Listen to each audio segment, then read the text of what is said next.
느낌이 어떻습니까? 어제 공부가 떴어요? 야, 공부 떴대. 어떻게 할 거야, 지금? 시험 날짜 떴대. 상관없어? 오늘 며칠이지? 23일. 23일.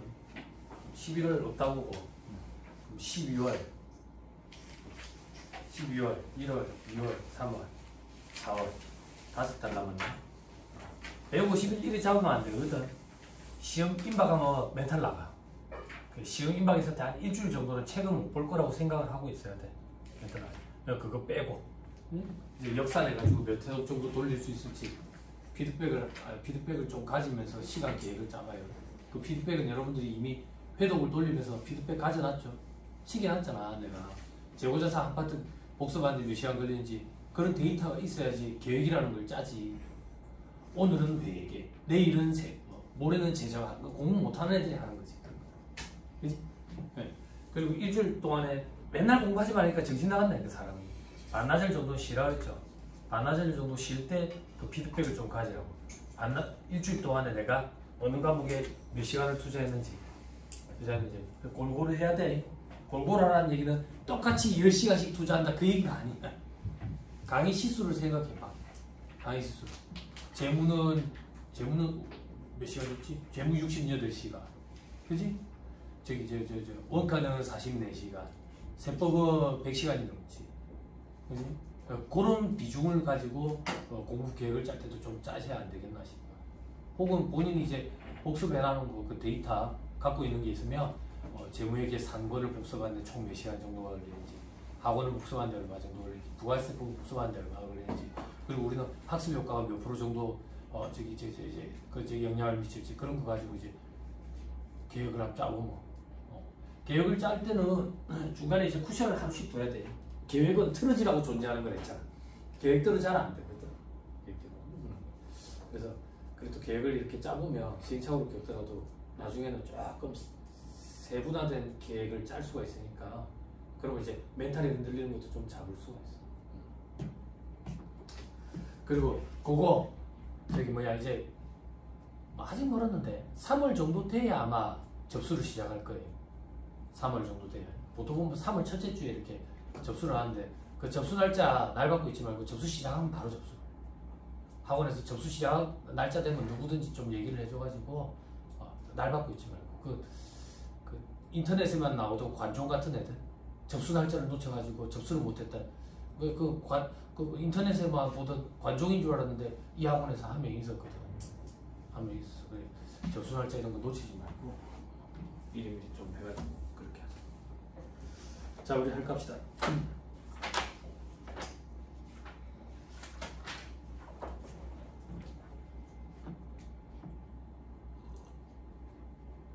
건강관리 잘하세요. 오랜만에 차 끌고 갔는데 드시다가 생각하고 일 입고 왔는데 벌벌 떨었어. 주차장에서 일 걸어오는데 드시 입고 다니는데 감기 걸리면 1, 2주 그냥 날아간다고.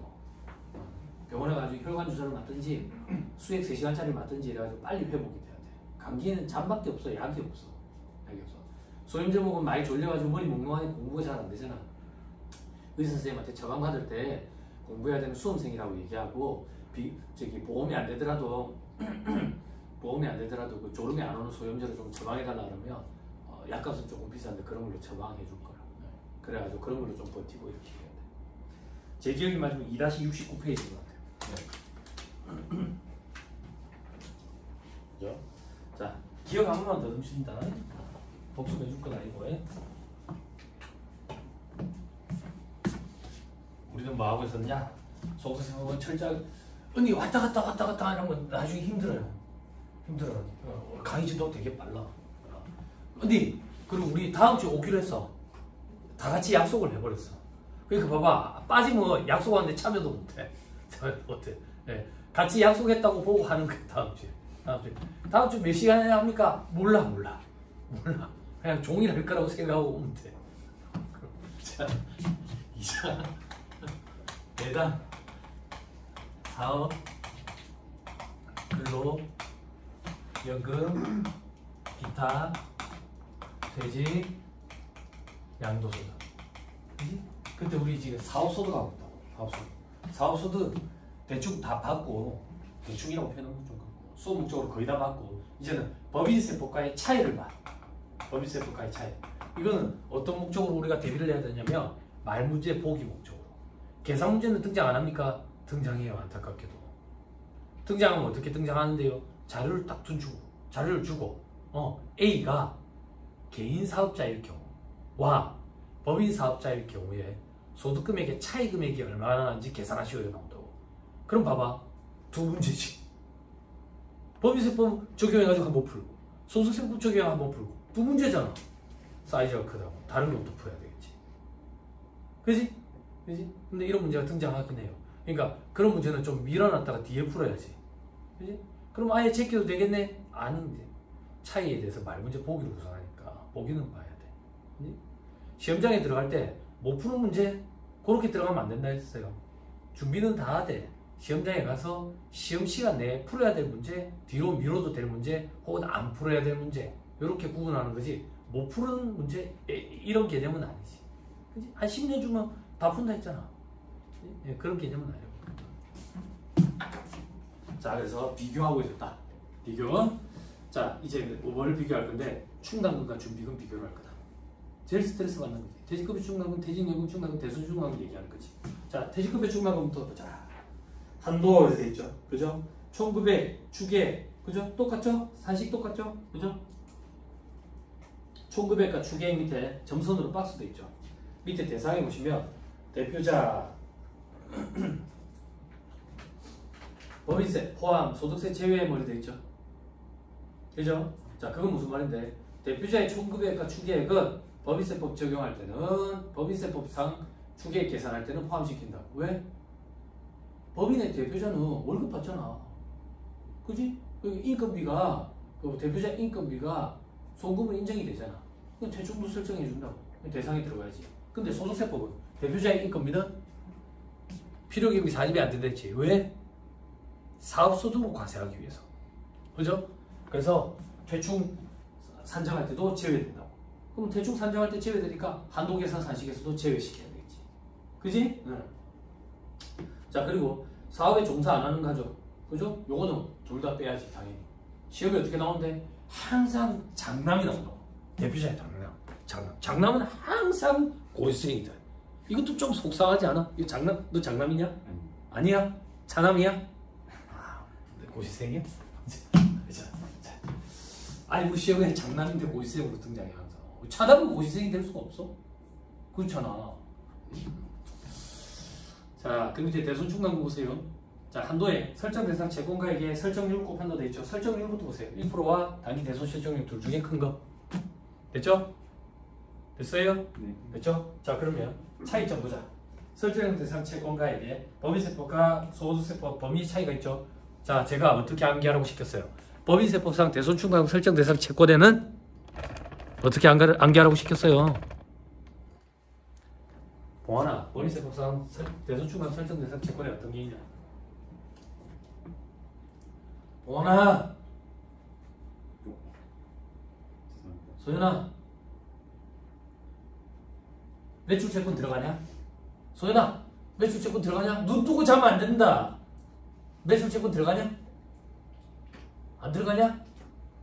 뭐야? 뒤에 형님이 시험 날짜 떴다 했잖아. 어? 그래도 긴장이 안 돼? 매출채권 들어가야 안 들어가야? 대손 설정 대상 채권의 법인세법 들어가죠. 대여금 들어가야 안 들어가요? 돈 빌리주고 돈 받을 거 있다고. 들어가죠. 고정자산 처분된 미수금 들어가요 안 들어가요? 고정자산 처분했는데 외상으로 팔았다고. 들어가야 안 들어가? 들어가죠. 내가 어떻게 암기하라고 시켰냐. 법인세법상 대손 충당금 설정 대상 채권에는 별다른 제한이 없다. 돈 받을 게 있으면 다 들어간다. 이렇게 암기하라 했잖아. 소연아, 찾았니? 찾았어? 언니 오빠들 페이지 한 번만 엮어줘. 몇 페이지냐? 3-231페이지. 쉬는 시간 봐야 시간 어딨어? 그거 쳐다봐야지. 그죠? 그런데 뭐가 제외되지? 보증채무 대의변제를 한 구상채권. 또 특수관계인에 대한 업무강 가지효과. 됐죠? 됐어요?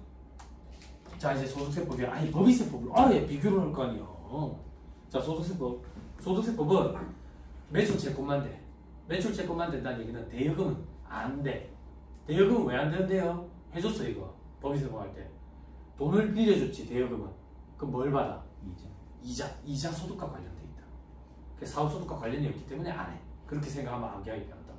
고정자산 처분 때 미수금은요 원칙적으로 안 들어가. 왜?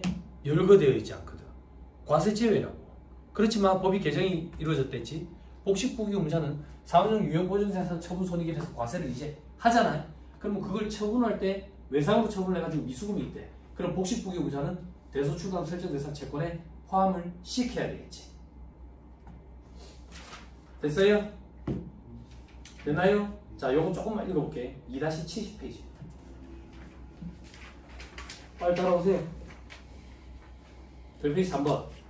세법에 명문화된 규정은 없어. 그렇지만 복식부기 의무자의 사업용 유형 고정자산 처분 이익은 총수익금액의 산입함으로 대소출감을 설정할 수 있다고 보는 것이 타당하다고. 됐죠? 근데 만약에 그 사업용 유형 고정자산이 토지, 건물, 건축물이래. 그럼 양도소득세 과세 대상이잖아. 그런 것들은 배제되는 것이 맞다라고 보는 게 타당하다 그 얘기야. 예규에 그렇게 돼 있다고. 됐죠? 네. 됐죠? 앞으로 돌아오세요. 자, 그 밑에 일상학 충각은 돼 있죠? 이건 진짜 그야말로 말 문제 보기만. 설정 대상이 국고보조금과 보험차익만. 공사부담금이 있었잖아. 법인세법은. 소득세법은 공사부담금 이런 건 없다. 그리고 설정 방법은 결산조정만 인정한다. 법인세법은 어떻게 했는데 신고조정도 허용을 해줬지. 왜? 일시상각 충납금, 압축기장 충납금 이런 거는 감사 대상 업체에서는 회계 감사 받을 때 이거는 부채로 설정을 못 한다고. 설정을 못 하지. 그러니까 상장이냐 비상장이냐에 따라 가지고 영구적인 차이가 발생할 수 있으니까 신고조정에 의한 송금사직을 허용시켜줬지. 그렇지만 개인은 감사받고 그런 일이 없잖아. 그러니까 전부 다 결산조정만 원칙인 게 그거 한 방향으로만 세팅을 해도 문제가 안 생긴다고. 그렇죠? 자, 그다음 넘어갑니다. 조토봉상 준비금 이런 거 볼 필요 없고요. 그 밑에 별표시 1번. 퇴직요금 충당금 한도 계산할 때 추계획 있죠. 추계획. 일시퇴직 기준 추계획 있고 보험수리적 과정에 의한 추계획이 있고 둘 중에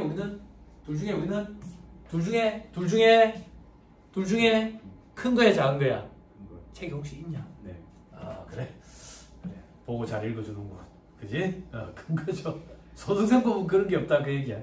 소득세법은 그냥 일시퇴직 기준만 있다. 그죠? 자, 그 다음 4.9에 재고자산을 가사용으로 소비하거나 종업원 타인에게 제공한 경우도 있죠.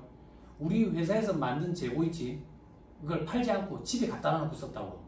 혹은 종업원이나 타인 누구 거래처 사장한테 갖다 줬다고. 그럴 때 어떻게 되겠냐 이거야. 자, 법인세법에는 별도 규정이 없어. 별도 규정이 없어. 그런데 가사용으로 사용 소비했다 대표이사가 그러면 특수관계인이지.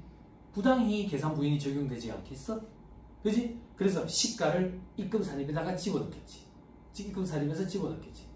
상해 처분하면서. 그지? 자, 소득세법은 명문화된 규정이 있어. 시가를 총수익 금액에 산입하고 장부가액을 필요경비에 산입한다는 명문화된 규정이 있다고. 즉, 돈 받고 팔아치운 걸로 마무리야. 소득세법에서는. 됐어요? 그러면 결론적으로 거의 유사해진다고. 어떻게? 밑에 사례를 봐봐. 원가는 500이고 시가는 700짜리 제품을 회계 처리 없이 집에 갖다 놔놓고 썼다. 대표이사가 갖다 놔놓고 썼다고 볼게. 소득세법부터 보자. 돈 받고 팔아치운 걸로 본다. 그럼 시가를 받고 치웠으니까 총수익 금액이 700을 넣을 거고 제품 없애야 되니까 장부금액 500을 필요경비에 산입해야 되겠지. 자, 법인세법은 어떻게 되는데? 법인세법은 대표이사가 이걸 갖다가 썼다? 부당이익 계산 부인이 적용이 되지. 일단 제품이 없어졌으니까 500만 원만큼 송금산입 마이너스 수익으로 없애야지. 그리고 시가로 팔아치워가지고 대표이사가 돈을 갖고 간 걸로 처리해버린다고. 그래서 시가로 입금 산입하고 대표이사 상해 처분해버린다고. 됐나요? 네. 그럼 봐봐. 방향을 봐봐. 법인세법에서 700을 입금 산입하고 그리고 500을 송금 산입하지. 소득세법에서 700을 총수익금액 산입하고 500을 필요경비 산입하니까 네팅하면 결론적으로 같아지지. 그죠? 네. 그죠? 네. 소연아, 부가가치세법이면 과표에 얼마가 들어가야 돼? 갑자기 무슨 말입니까? 진짜 너무하시네. 부가가치세법 한 적이 언제입니까? 까마득합니다. 얼마가 값이 들어가야 돼? 시가 왜? 몇 사업상 증여. 그렇지. 사업상 증여 혹은 개인적 공급이니까. 그럴 때 간주 공급이지. 간주 공급의 과표는 뭐야? 상각이냐 비상각. 그렇지. 상각이냐 비상각이냐 구분이 되지. 제품이니까 비상각 자산이네. 네. 시가가 들어가야 되겠지. 그죠? 그죠? 오케이 됐어. 응? 자 다음 페이지 괄호 이번에 관련 소득세법 규정 이거 볼 필요 없어요. 저 밑에 4-10의 기부금 법인세법과의 차이가 있죠. 자 기부금의 범위 사업자 본인이 지급한 기부금뿐만 아니라 기본공제 대상 배우자, 부양가족, 나이의 제한을 받지 않으며 이렇게 돼 있죠. 이 지급한 특례 기부금과 일반 기부금도 된다. 이건 무슨 말이냐면 우리 아직 소득공제 공부 안 해서 소득공제 공부하면 기본공제 대상자에 대해서 공부하게 되는데 기본공제 대상자는 결국 내가 부양한다라고 보는 사람들이거든. 그때 소득공제로 150만 원을 연 한 명당 해줘. 근데 요건이 있거든. 요건이 나이 요건을 충족해야 되고 엔드의 요건으로 소득금액 요건도 충족해야 돼. 쓸 필요 없어. 뒤에 가면 다 나와. 나이 요건과 소득금액 요건을 다 충족해야 된다고. 그러면 기본공제 대상자가 되거든. 근데 기부금은 기본공제 대상자 따질 때 나이 요건을 안 따지고 소득금액 요건만 따지겠다 그 얘기야. 만약에 예를 들어서 내가 내 자식 직계 비속을 기본공제 대상자로 해가지고 150만 원 소득공제를 받으려면 나이 요건은 20세 이하여야 돼. 그리고 소득금액 요건은 소득금액으로 100만 원 이하여야 된다고. 연.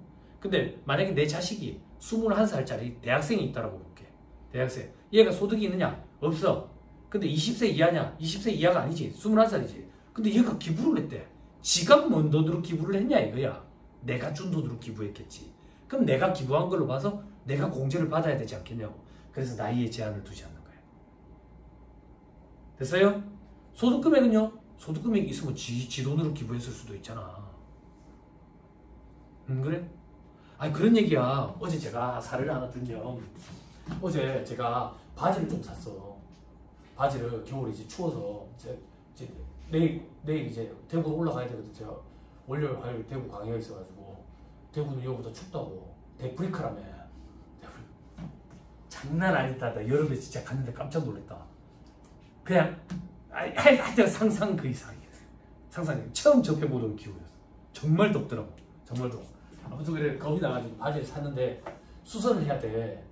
나 같은 사람은 바지 사면 되게 아깝다고. 바지 값이 할인 많이 할 때 사야 돼. 왜냐면 잘라내기 이만큼이거든. 근데 공감하는 거야? 그거는 애들 데리고 갔어. 애들이 데리고 갔는데 그 수선집 있는데 현금 달란다고. 현금이 없지. 현금이 없는데 애들이 저기 제 장모님한테 돈 받은 게 있는 거야. 그걸 갖다가 현금으로 줬는데 애들이 갑자기 그러는 거야. 평소에 제 모습을 봤으니까 아빠 지갑에 돈이 있는데 이러는 거야. 난 지갑에 돈이 없으니까 돈이 있네. 그러니까 내가 가만히 있었지. 아빠 왜 돈이 있어? 왜? 아빠 혹시 우리 돈 아니야? 거기서 우리 돈을 가지고 그러면 어떡해? 이러더라고. 이렇게 소득이 있으면 그런 소리가 나온다고. 근데 얘들이 만약에 소득이 없는데 기부를 했다. 뭔 돈으로 기부를 했겠어? 내 돈을 가지고 기부했겠지. 어제 그 수서집에서 되게 당황했다. 애들이 그러면 도둑 아니야? 막 이러는 거지. 그치? 교육이 참 잘 이루어졌다. 그러면 안 된다라는 걸 교육하기 위해서.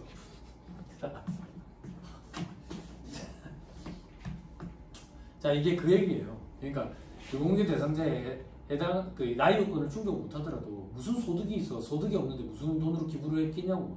내가 준 돈으로 기부를 했겠지. 그래서 내가 기부한 걸로 봐가지고 내가 기부금 공제를 받는 거야. 그죠? 자, 그 특례 기부금, 일반 기부금이 돼 있죠. 근데 밑에 세부 사항이 돼 있죠. 참고사항 보세요. 참고가 아니라 말문제 보기.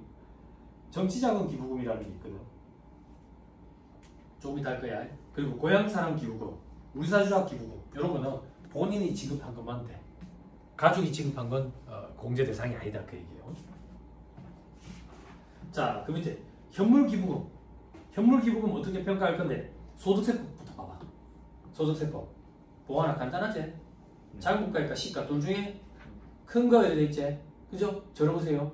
현물 기부금은 과거에 법인세법과 소득세법이 동일했어. 장부가액과 시가 둘 중에 큰 거였다고. 법인세법이 개정을 이렇게 했어. 그래서 차이가 생겨버렸다고. 법인세법 우리는 공부했죠? 그죠? 이거는 건너뛸게요.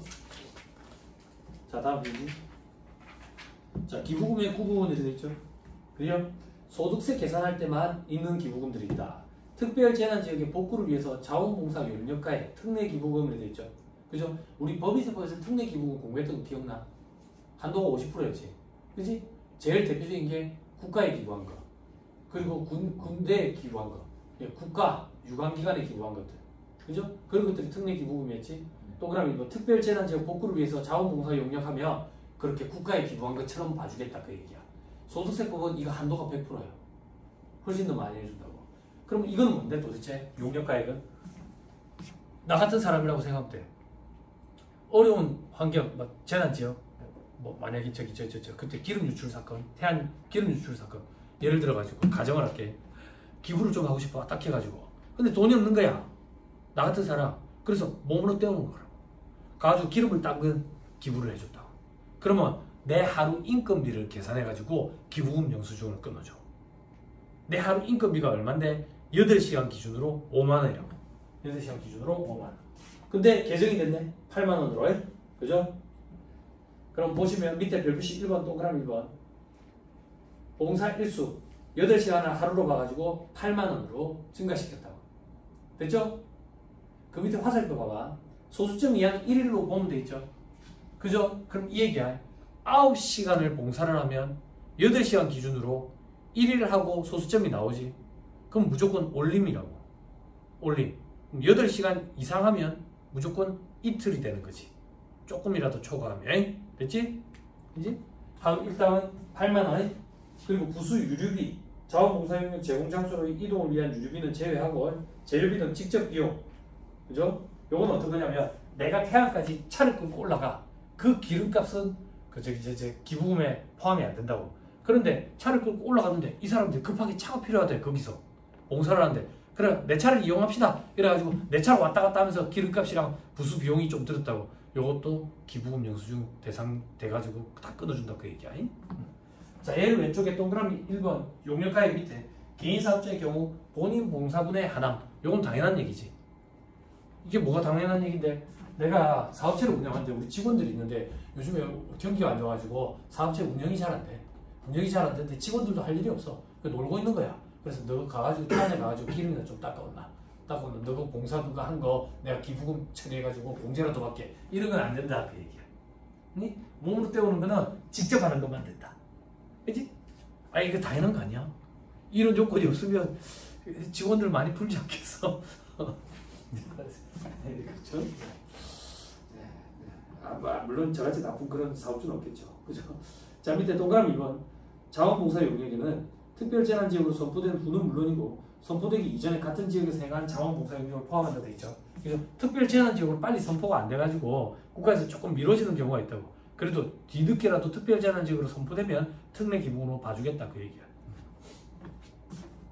자 위로 다시 올라갑시다. 동그라미 2번 정치자금 기부금에 한도 내 필요경비 산입 및 세액 공제돼 있죠. 저를 봐봐. 정치자금 기부금은 뭐냐면 우리 정당 후원금 내는 거. 정당 후원금 내는 거. 우리나라 법은 어떻게 돼 있냐면 개인이 정치자금을 기부를 하면 마치 국가 등에 기부한 것처럼 봐가지고 한도 없이 100% 다 특례기부금이라는 명목으로 특례기부금처럼 정치자금 기부금이라는 명목으로 공제 혜택을 줘. 그런데 우리나라에서는 법인들이 정치자금을 기부를 하면 전액 다 비지정 기부금으로 송금불산이 돼. 송금불산이 된다고. 됐죠?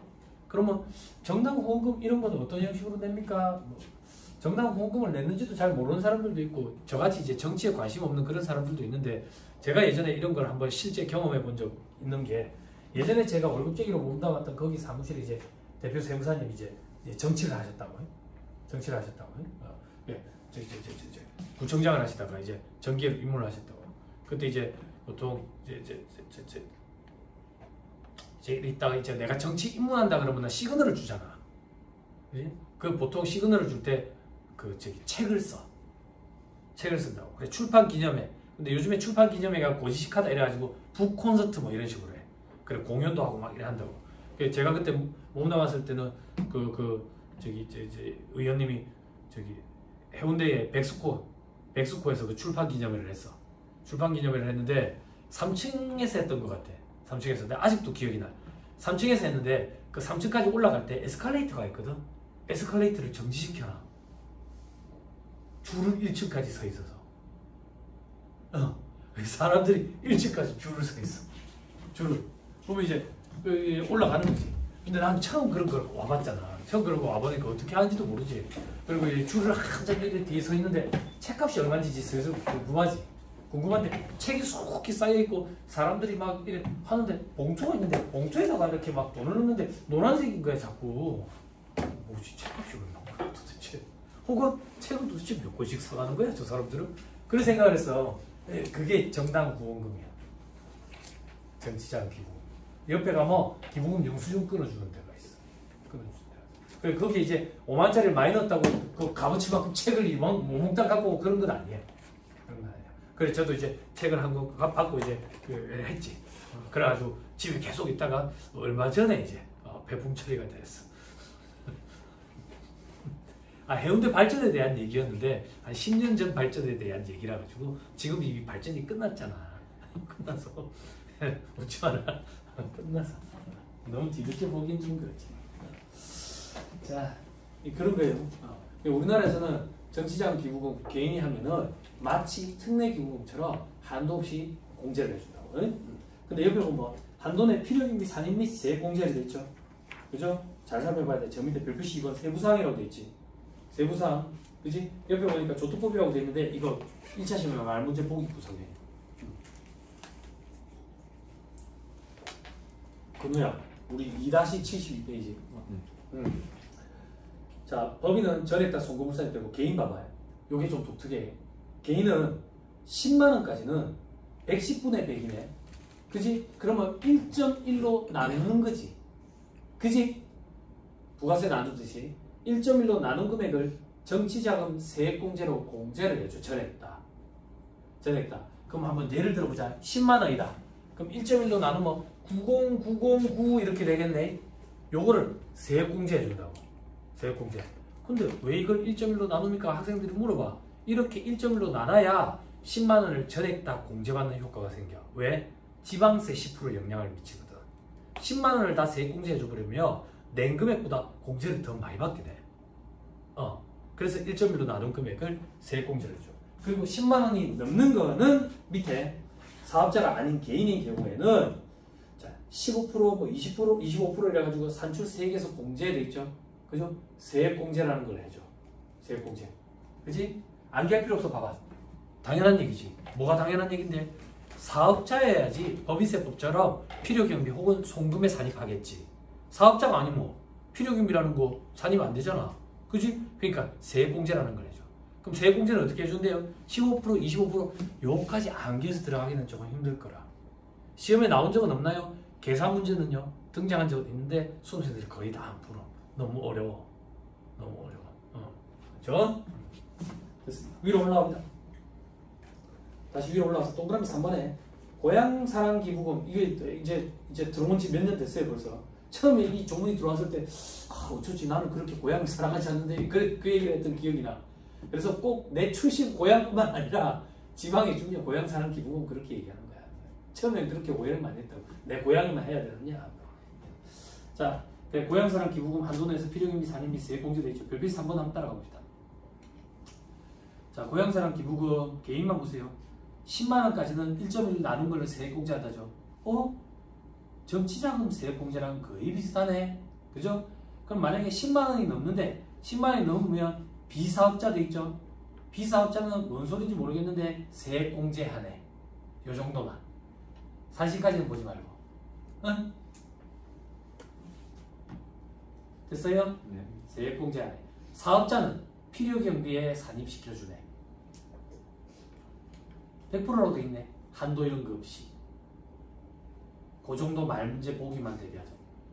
응? 무시하지 마십시오. 암기하랍니다. 근데 대갈장군 된다니까 이런 것까지 다 암기하고. 응? 자, 돌아오세요. 동그라미 4번 사회하는 기부 신탁의 신탁한 금액 일반 기부 그렇게 보는 케이스도 있답니다. 하고 넘어가시면 돼요. 자, 동그라미 5번은 볼 필요 없고요. 자, 밑에 한도 적용률 돼 있죠.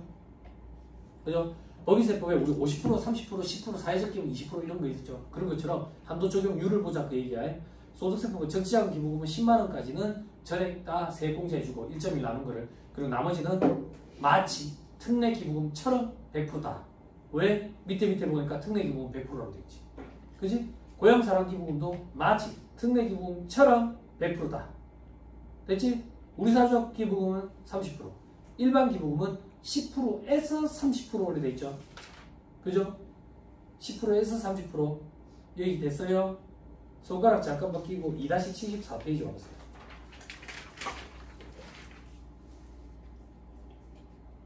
2-74페이지에 정치자금 기부금, 고향사랑 기부금, 특례기부금, 기준금액의 100%로 되어 있죠?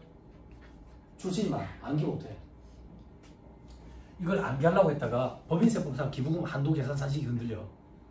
시험 문제에 100문제 내라면 저한테 만약에 출제 권한을 준다면 100문제 다 법인세법에서 기부금 계산 문제를 낼 거라고.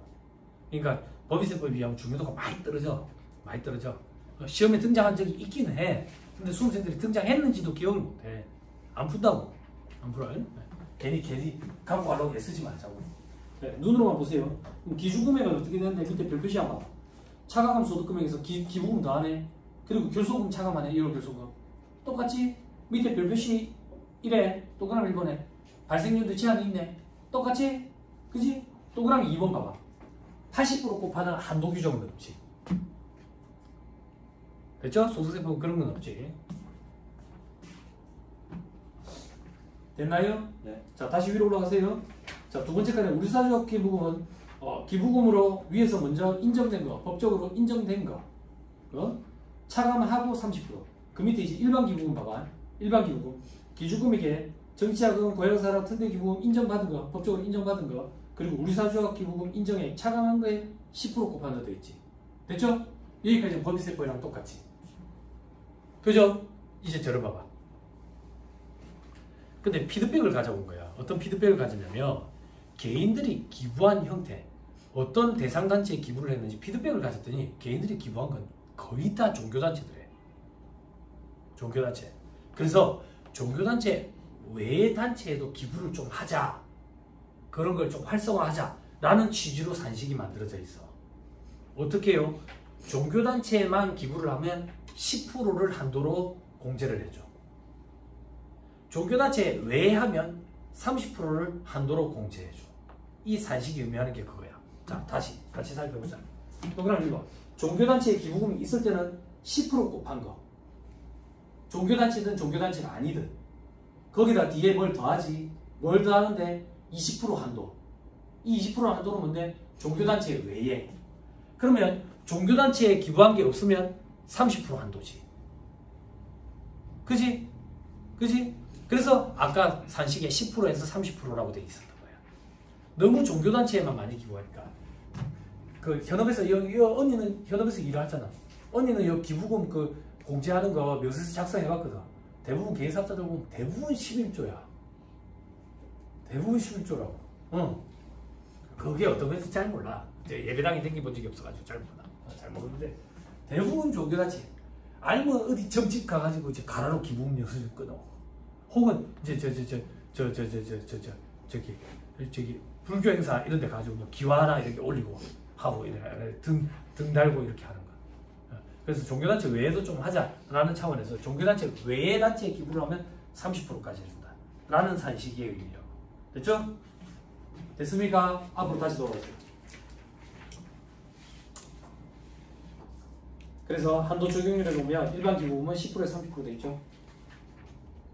그럼 수험생들은 또 멘붕이 온다고. 어떤 멘붕이 온대?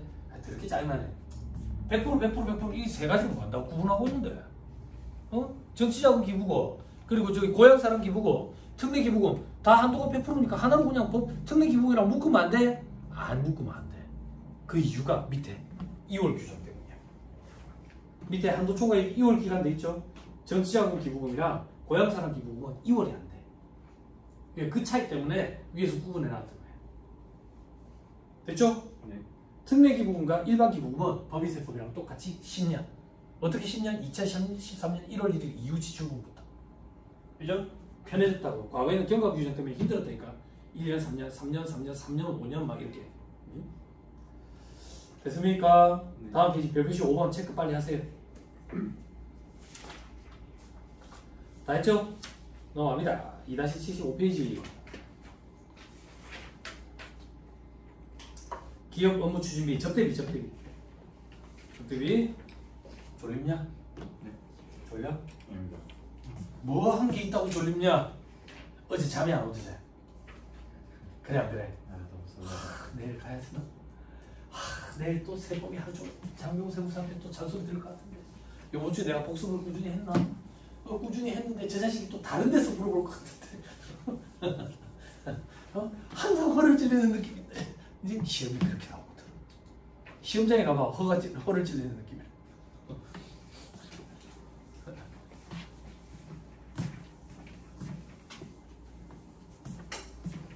근데 사람이 진짜 독하잖아.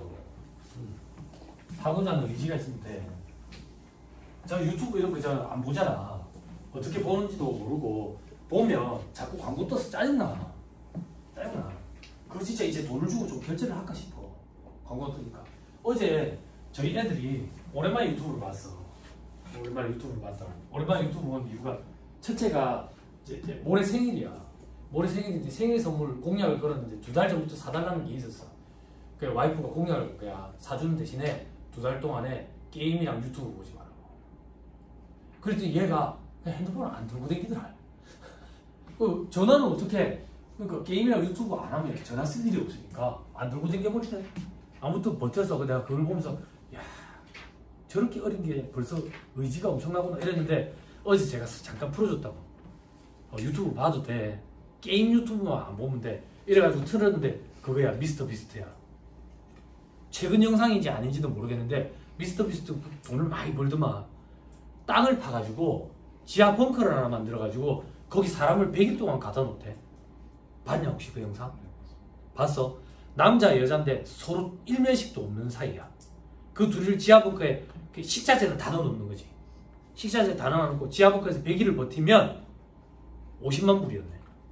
50만 불. 근데 중간에 미션을 자꾸 바꾸면서 금액을 올려가지고 60만 불까지 올렸어. 60만 불. 그 100일 동안에 서로 찢고 뽑고 싸웠다가 뭐 중간에 포기하려 했다가 막 난리를 치더라고.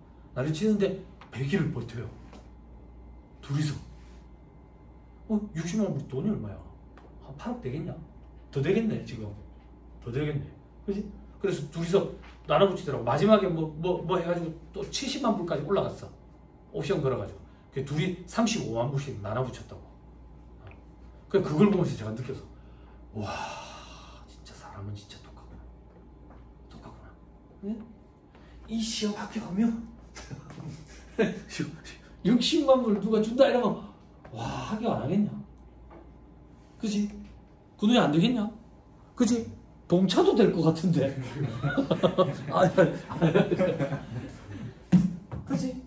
그지? 아니 안 그렇게 해서 사람 독하다니까. 해봐봐. 사람 독하다니까. 돼 정말 돼. 머리에 한계가 있는데 안 그래 된다. 자 봅시다.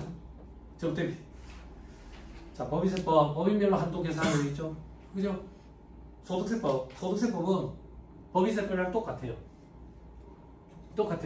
그럼 시험에 나오겠어요? 시험에 나오겠어? 안 나오겠지. 차이점이 시험에 나오겠지. 그 차이점을 지금부터 언급하는 거야. 차이점을. 그 차이점이 뭐냐? 사업장별로 감면을 달리 적용받아서 사업장별 거래 내용이 구분될 수 있도록 장부에 기록한 경우에는 각 사업장별로 한도 계산을 할 수 있대. 자, 이건 무슨 말이냐면 개인 사업자인데 제조도 하고 도매도 한대. 사업장이 이렇게 두 개인 거야. 그리고 제조업도 감면을 적용받고 도매업도 감면을 적용받는데 감면율이 서로 다르대. 그런 경우에 접대비 한도 계산은 개인 사업자는 소득세법은 철저하게 개인 단위 과세원칙이니까 나 한 명을 가지고 그 접대비 한도 계산을 해야 돼. 그렇지만 감면을 이렇게 달리 적용받는 사업장이 있으면 사업장별로 한도 계산을 할 수 있는 그런 혜택을 준다 그 얘기야. 요게 시험에 등장해. 계산 문제로 단독으로 등장한 적도 있고요. 자, 밑에 소득세법 각 사업장별 한도는 어떻게 계산하냐. 괄호 1번 일반 한도 보세요. 동그라미 1번 1200 중소기업 3600 똑같죠? 12분의 4분의 월수 똑같죠? 뒤에 곱해지는 거 봐봐. 수익금액 합산액분의 각 사업장별 수익금액. 요건 요 얘기야. 봐봐. 내가 개인 사업자니까 접대비 한도는 1200 혹은 3600으로 한도를 시작해야 돼. 근데 사업장이 두 군데야. 각각 한도를 계산하는데 각각 1200, 1200 이렇게 하면 두 명 한도 계산하는 거잖아. 그렇게 하면 안 되잖아. 1200 혹은 3600 합계 금액으로 한도가 되도록 해야 될 거 아니야. 그러면 1200 혹은 3600을 사업장별로 한도를 쪼개야 되겠네. 어떤 기준으로 쪼갤 거야? 합리적인 방법이 있어? 없대. 그럼 뭐가 제일 합리적인데? 수익 금액으로 쪼개는 게 제일 낫지 않을까? 그래서 수익 금액으로 하는 거야. 안 어렵죠? 그죠? 그럼 문제는 뭔데? 1200, 3600 적용할 때 중소기업인지 여부 판단을 어떻게 할 거냐 이거야. 회사 화살표. 주업종이 중소기업이면 다 3600으로 적용하겠대. 그럼 주업종은 도대체 뭔데? 일반적인 주업종은 수익 금액이 큰 걸 주업종이라 한다 했죠. 그죠? 우리가 시험 대비할 때, 세법 시험 대비할 때 딱 한 개 파트만 주업 판단할 때 주의해야 되는 파트가 있었죠. 그게 어느 파트였어요? 법인세법에 간주임대료 계산대상법인. 주업이 뭐여야 되는데? 부동산 임대요. 그때 주업 여부 판단할 때는 무슨 기준으로 판단을 해? 자산 기준으로 판단하면 되지. 그거 말고 전부 다 수익금액 기준이라고. 됐죠? 오케이. 다시 돌아왔어. 그리고 12분의 4년도 월수는 어떻게 할 건데? 두 개의 사업장이 한 군데가 신규 사업장이 있대. 그러면 어떻게 할 거냐고. 그런 거 상관없이 영업 월수가 가장 긴 사업장 기준으로 한대. 그럼 한 개는 작년부터 했고 한 개는 올해 신규 사업장이야. 12분의 10이다 그 얘기야 그냥. 됐죠? 그렇죠? 자, 그리고 오른쪽에 수익금액 요걸 안 보라는데 추계조사 추측해서 계산하는 방법. 추계조사 받는 사업장의 수익금액은 없는 걸로 보고 계산하겠대. 0으로 보고. 요게 시험 문제에 몇 번 등장했어.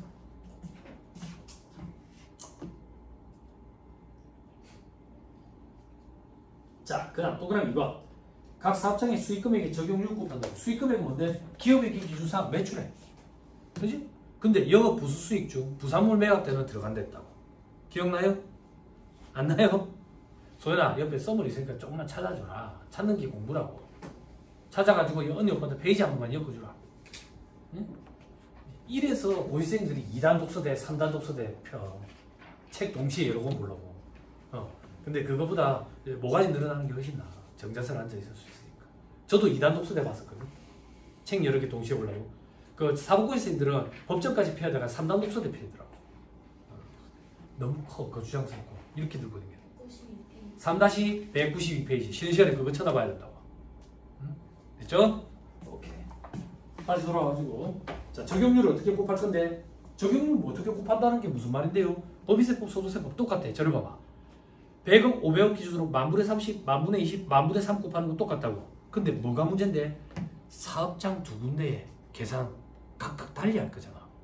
100억이 넘는데 어디를 만분의 30을 먼저 적용할 거냐 이거야. 소득세법은 선택할 수 있도록 돼 있어. 개인이. 그러면 개인이 유리한 방향으로 선택을 하겠지. 그지? 됐죠? 그 다음 특정 수익금액이 있는 경우에는 일반 수익금액부터 높은 율 적용한대. 법인세법이랑 똑같네. 암기할 게 또 줄었다. 그 밑에 괄호 2번 문화 접대비 한도. 괄호 3번 전통시장 접대비 한도. 법인세법이랑 똑같아. 개정된 것도 똑같아. 됐죠? 네. 됐어요? 넘어갑니다. 어디로 온대? 2-76페이지 제일 위에 사례. 그냥 이걸로 볼게요. 여기 기본서에는 예제로 돼 있어요. 그냥 사례 이걸로 같이 볼게요. 자, 이 사람이 사업장이 세 군데인 거야. 박스에 보니까 도매업도 하고 제조업도 하고 서비스업도 한대요. 근데 이 사장은 이 세 군데를 구분 격리를 하고 있어가지고 접대비 한도 계산을 할 때 사업장별로 하고 싶대. 그럼 맨 위에 사례 제목 옆에 수익금액 만분의 30, 만분의 20, 만분의 3 적용할 때는 뭐부터 할 건데 여기 사업자는 제조업부터 높은 율을 적용하는 걸로 할 거래. 이렇게 단서가 항상 주어진다고. 아니면 두 가지 우리가 다 해가지고 세부담 최소화 과정이 주어질 건데 그렇게 하면 1차 시험 사이즈를 넘어설 거야. 시간이 너무 많이 걸리니까. 어렵진 않더라도. 됐죠? 자, 그러면 한도 계산하자. 어떻게? 1200, 3600 중소기업 여부부터 판단해야 되겠네. 주업이 먼저 따져야지. 주업은 수익금액이 가장 큰 거지. 수익금액이 가장 큰 거는 뭐야? 제조업이네. 제조업은 중소기업이네. 3600을 시작한다고. 됐죠? 3600 곱하기 12분의 4는 월수. 영업월수가 가장 긴 거. 보다 도매업은 올해 2월부터 시작했고, 제조업은 작년부터 했고, 그리고 서비스업은 추계네. 그지? 제조업 작년부터 시작했네. 12분의 12. 됐죠? 이거 한도를 다른 방법이 딱히 방법이 없으니까 수익금액 기준으로 안분할 거라고. 수익금액이 제조는 100억, 도매는 60억, 서비스업은 40억, 총 합치면 200억이지. 요 200억 기준으로 200억 분의 100억, 200억 분의 60억, 200억 분의 40억 이렇게 안분하는 게 원칙인데 추계조사를 받는 사업장은 수익금액이 없는 걸로 따지겠다고. 그러면 아까 어디였지? 서비스업을 0으로 바꿔버리는 거야. 0. 그러면 200억 분의가 아니라 160억 분의 100억, 160억 분의 60억. 서비스업은 한도가 없다. 됐어요? 요게 계산 문제로 등장한 적이 있어.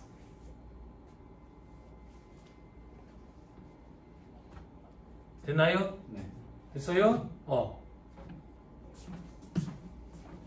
자, 4.2에 그 밖에 차이 돼 있죠? 그죠? 그 밖에 차이는 중요하지 않은 거죠? 그죠? 시험 나온다. 말 문제 보기를. 위에 있는 계산 문제부터 더 자주 등장한다. 자, 소득처분. 소득세법은 소득처분이 의미가 없대지. 소득처분의 의미는 뭔데? 소득의 귀속자를 가려가지고 종수세 과세 대상으로 과세 목적으로 자료로 쓰려고 하는 건데 소득세법인데 뭐. 그지? 그 의미가 없다. 다만 자사부채 차이는 유보. 나머지는 실무할 때는 빈칸으로 냅두기 그러니까 기타 이렇게 하고 말아. 자, 밑에 자사수주니까 채무 면제이익 돼 있지. 법인세법은 순자산 증가세를 이익하게 있으니까 입금 산입했었지. 그지? 소득세법은 사업과 관련이 없으면 총수익금의 불산입이야. 됐죠? 왜? 열거되어 있잖아. 다만 사업과 관련이 있으면 총수익금액의 산입해. 근데 법인세법이랑 똑같이 2월 교소금 보전에 충당하면 총수익금액 불산입시킨대. 저 밑에 별표시 1번 2월 교소금 보전에 충당했을 때 입금 불산입 그 범위에서 제외하는 거 국고 보조금 받은 거 제외한다 했지. 법인세법에. 소득세법은 똑같다. 근데 복식부기 의무자만 해당된다. 근데 이거 안 나올 때 너무 무섭죠? 너무 무섭죠. 법인세법 정도만 기억을 해도 충분하지 않을까 싶어. 그렇다고 X표 치지 말고 이 책의 저자가 얼마나 상처받겠어. X표 치면. 그치? 이 책의 저자가 여러분들이 X표 치는 걸 알면 다 내년부터는 이걸 지울 거 아니야. 예? 자, 다시 위로 올라가서 대표자의 자금 인출 법인세법 업무관 가지일금으로 본다. 특수관계에는 업무관 가지일금 법인세법상 불이익 4가지 불러주세요. 지금 이제 소급불산이 완성시켜줘. 그놈도 하나 해라. 인정이자 계산. 또 대수충당금 설정 대상 채권에서 배제. 또 대손금은 송구산입 불가. 대손금 상관없어. 처분 손실, 평가 손실, 감무 손실, 감액 손실, 손상차손 뭐든 상관없이 명목 계정 과목 상관없이 송금 불산입. 응? 됐죠? 자, 소득세법은 아무 상관없다. 대표자의 자금 인출은 그냥 인출금이야. 다만 뭘 주의해야 돼? 앞에서 공부했던 거. 초과 인출금에 대한 지급이자 필요경비 불산입 규정이 적용될 수가 있다고. 그것만 조금 주의하면 되지. 자, 그리고 거래처로부터 받은 장려금 돼 있죠. 법인세법은 순자산 증가세를 입각해 있으니까 무조건 입금 산입할 거고, 소득세법은 거래처로부터 판매 장려금을 지급받으면 총수익금액에 산입한다라고 명문화된 규정이 있어. 됐나요? 됐어요? 됐습니다. 그 정도 보시면 됩니다. 넘어가면 5회 금전 외의 것으로 수입한 경우에 총수익금액 계산돼 있죠. 자, 요것만 하고 싶시다. 마무리하자. 뭘 마무리할 건데? 봐봐, 근우야. 내가 니한테 이걸 팔아. 나 이거 판매하는 사람이야. 내가 니한테 이걸 팔아. 니는 내한테 뭘 줘야 돼? 돈을 줘야 되지? 그게 금전 아니냐? 근데 네가 돈 말고 다른 걸 줬대. 금전 외의 거야. 이게 뭐야? 교환이잖아. 몇 번에서 부가세 할 때도 했잖아. 교환이라고. 그러면 나는 금전 외의 것으로 수입했네? 수익금액이 얼마라고 달아야 되냐고. 수익금액. 그죠? 부가세세법부터 해볼까? 부가세세법에서 교환은 뭐가 이슈였지? 일단 재화의 공고를 봐? 재화의 공고를 보냐? 소비대차 전환의 경우에는 보아? 보지. 그지? 그러니까 과표의 숫자를 넣어야지. 얼마를 넣어야 돼?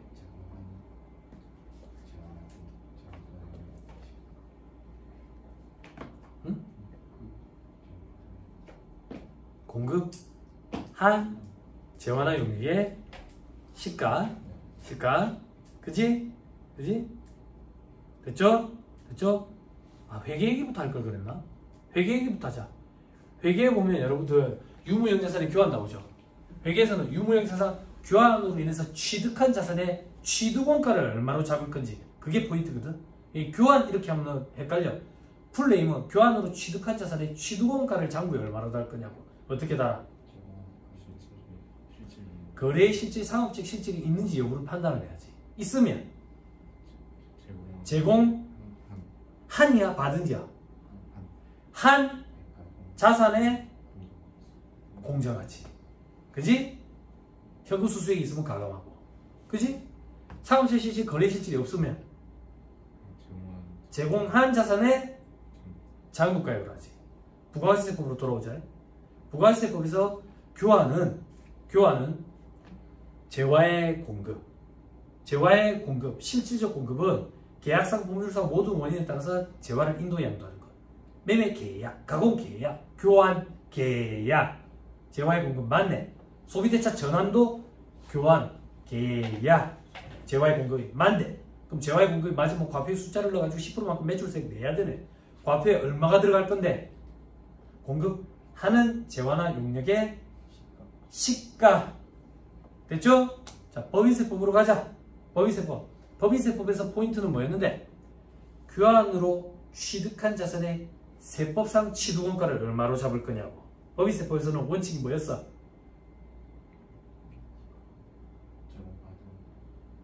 받은 거의 시가.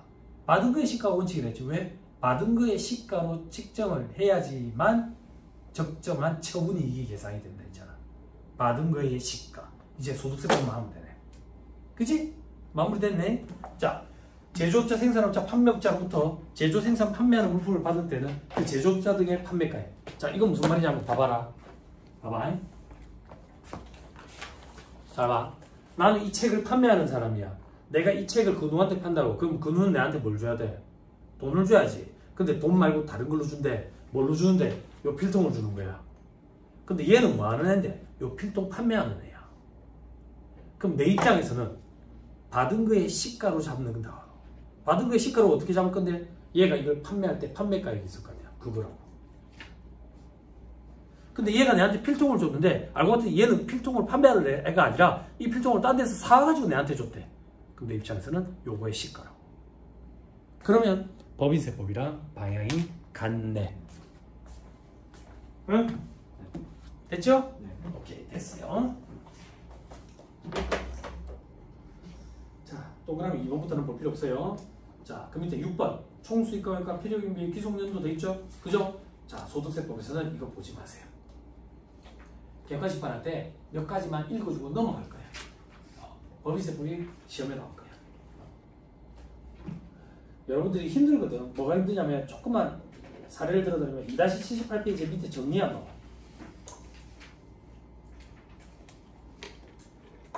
장기할부 판매 있잖아. 그지? 이것도 소득세법이랑 법인세법의 차이가 있거든.